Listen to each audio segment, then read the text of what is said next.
جب وہ اس نے کہا نا یہ واقعہ ہے تو انہوں نے جو جواب دیا آئیے ذرا میں تم آپ کو وہ گرنتھ کے الفاظ سناتا ہوں. انہوں نے کہا آگ لگی اس برچھ کو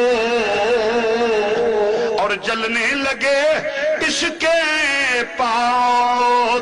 آگ لگی اس برچھ کو اور جلنے لگے اس کے پاؤں.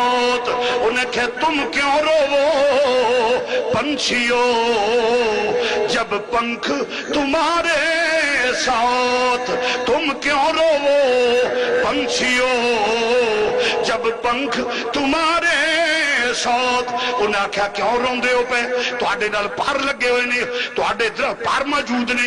انہیں روندے انہیں کہا آگ لگی اس برچھ کو اور جلنے لگے اس کے پاؤں.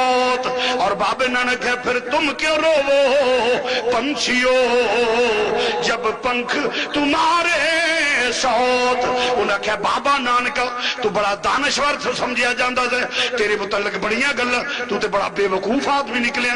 انہیں کہا کیوں؟ اس نے کہا بابا نانکا پھل کھایا اس برچھ کا.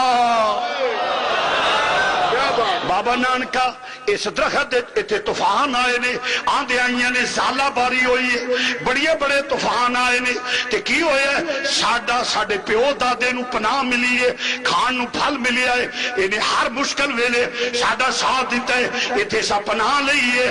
اب کیویں اڈیے پھل کھایا اس برچھ کا اور لبڑے اس کے پاؤں. پھل کھایا اس برچھ کا اس درخت دے پھل کھا دے اسی جوان ہویا ساڈیاں وٹھاں نالے دے پتر خراب ہوئے نے. پھل کھایا اس برچھ کا اور لبڑے اس کے پاؤں.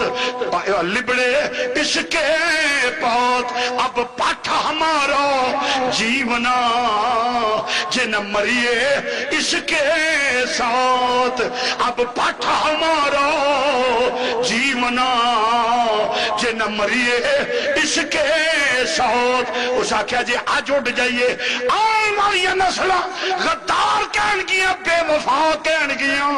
اب پاٹھا ہمارا جیونا جن مریے اس کے ساتھ. علماء کرام تینو مشلے دے صدقے عزت ملی وقار ملیا شان ملی لوکا تیرے ہاتھ چنے جے ویڑا آ جائے تے پاٹھا ہمارا جیونا جن مریے اس کے ساتھ. پاٹھا ہمارا جیونا جن مریے اس کے ساتھ. تائی اپنے اکابر وال دیکھ لے یزید ورگا ظالم حسین نے کنبہ کہا دیتا ہے کنبہ کہا دیتا ہے آکھیا میری قوم آئے تیری قوم کی یہ تو سنی ہے